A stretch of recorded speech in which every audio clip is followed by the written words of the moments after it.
When it comes to this crazy whirlwind experience that we call life, there are but three guarantees. There's death, there's taxes, and there's Netflix executives taking their piles of money and hurling it at any A-list talent that will return their call, because they are bound determined to get so many talents that were once in great projects to participate in movies with material so bland, so generic, so bleh, so goddamn cardboard, cookie cutter, cliched, whatever you want to call it, to the point that even AI programs would look at this. Even the faulty AI programs that are about to goddamn die like HAL 9000. I'm afraid I can't participate in that, Dave. It's too bullshit even for me.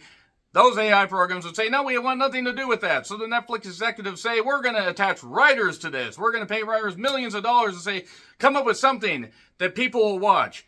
And this stuff is so generic that you will practically need a bingo card full of cliches like, oh, a romance between two leads where they don't have any goddamn chemistry, espionage and betrayal, and we have car chases that all blend together, and shootouts that all blend together, and we have A-list talent, and wait, there's the circle, I get a free space.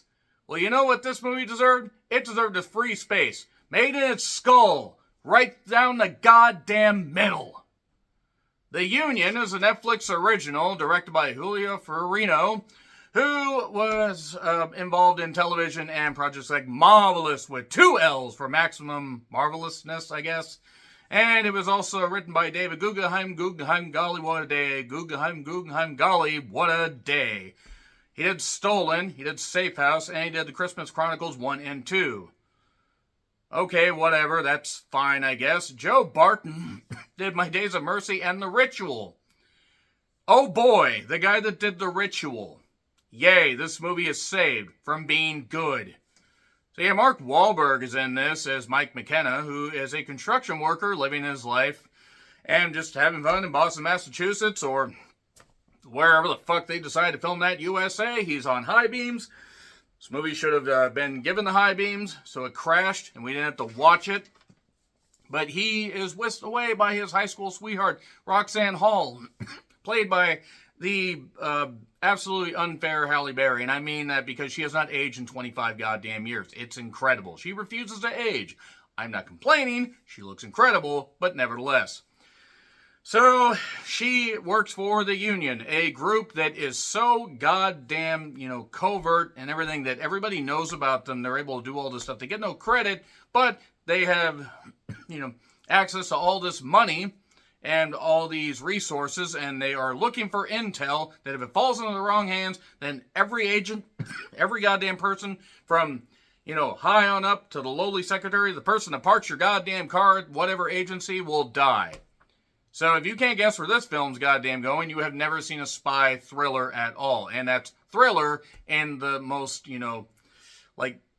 angry way possible, I guess. Maybe not even it's just so frustrating to see movies like this with good talent and Mark Wahlberg.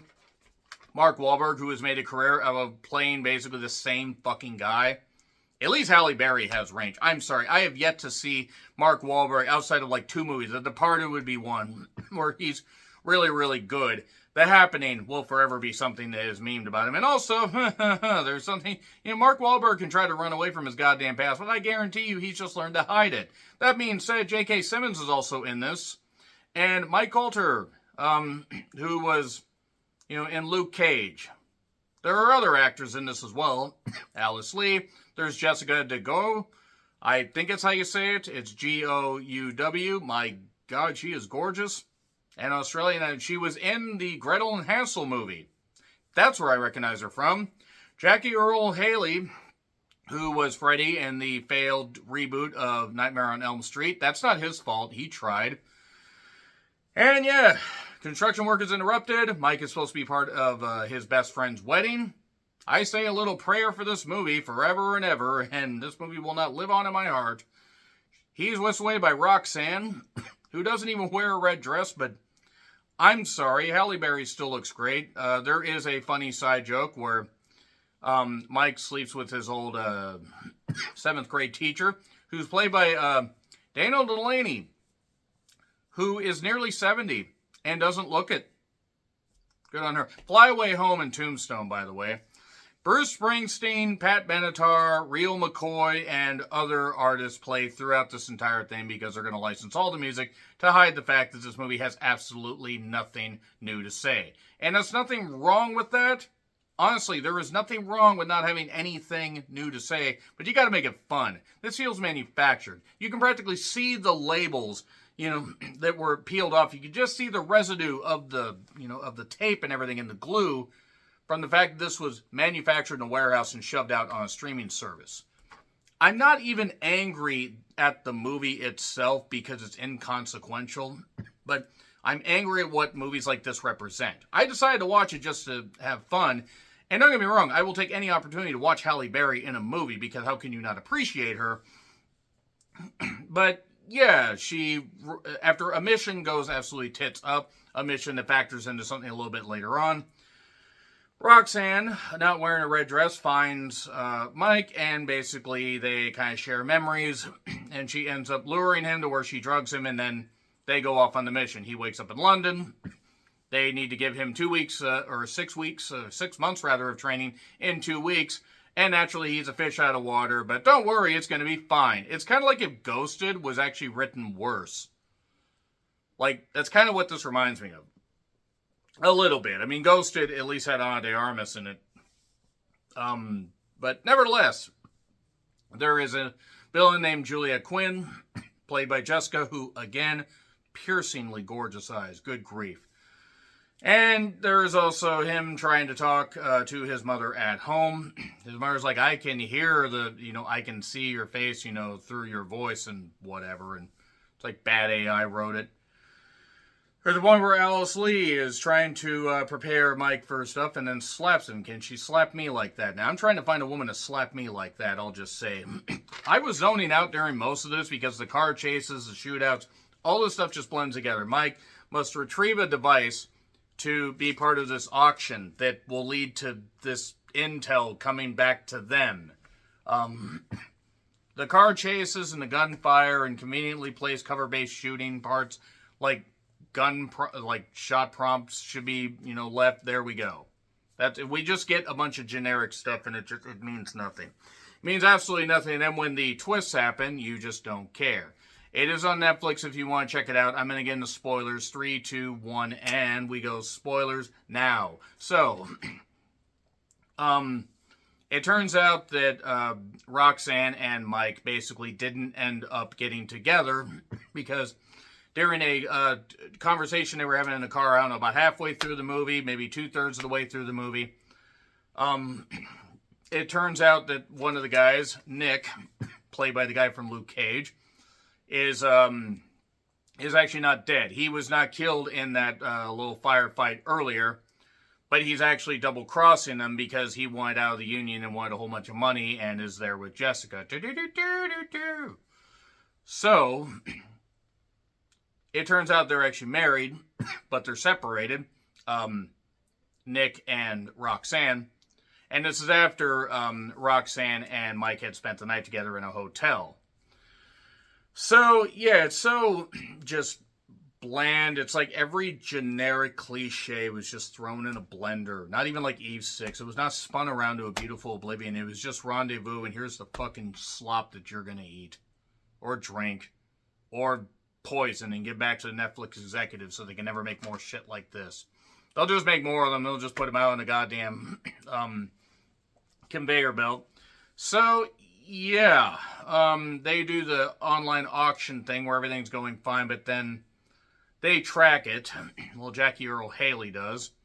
I think he was called Foreman. I don't care about these characters. Hallie ends up getting at Jessica, has a gun pointed at her. And they know each other. And then it's revealed about, her and, Roxanne and Nick being together. Again, Jessica is gorgeous. Good grief, she is gorgeous. And then we have a discussion in the car where, by the way, since they're in London, there was a funny in quotations, where Mark Wahlberg was driving on the wrong side of the road because they drive differently over there, just so you know. And there's talk about racism, like, oh, Nick knew the dad well, didn't have to call him Mr. Hall, but then Mark Wahlberg's dad was apparently racist and didn't approve of him having a black girlfriend. I wonder where Mark Wahlberg's dad, would have passed his racism on to. I wonder. So nevertheless, read up on it. Read Mark Wahlberg Hate Crime. I don't care if he was a teenager. There are levels to that shit. Words are one thing. You can do your best to try and, address those words and not do shit like that again. You do shit like he did. So anyway, by the way, a little bit earlier, the headquarters blew up because, why the hell not? So now everybody's on the goddamn run. They end up in Croatia because a response team gets them. The CIA is going to get them because they think Brennan, J.K. Simmons' character, had something to do with it. And now all of a sudden, Mike and Roxanne are on the run. They get to Croatia. They stop Luke Cage from getting the device or the intel to the wrong people. And then they are back at the goddamn wedding. Because Mike earlier had done a live stream calling in on his friend's bachelor party.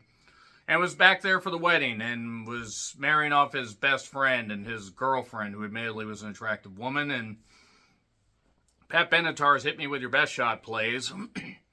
And Brendan has a mission for them. But they won 3 days because now they're together. Halle Berry looked amazing in that black dress, I do have to say. Not like that CLC song, Black Dress. If it seems like I just kind of skipped over a lot of the action scenes, if you've watched this, you tell me one thing that stuck out. Because there were car chases, cars wrecking into each other, people surviving all kinds of stuff. Mark Wahlberg at one point did a balance beam act and knocked one person off and shot another. It just all blends together. It's all just boring. It's all boring and just bullshit. It gets an F. It is terrible. At the end of the day, it really is inoffensive, but it's offensive what it represents. So that's why I gotta say it. So F. Pretty goddamn bad. Still probably won't crack the top 20 that I've seen for worst movies this year. But definitely one of the most generic I've seen. Agree, disagree, what I said, like, share, subscribe, Twitter handle in the description. I'm John Ritlin. I'll see you soon.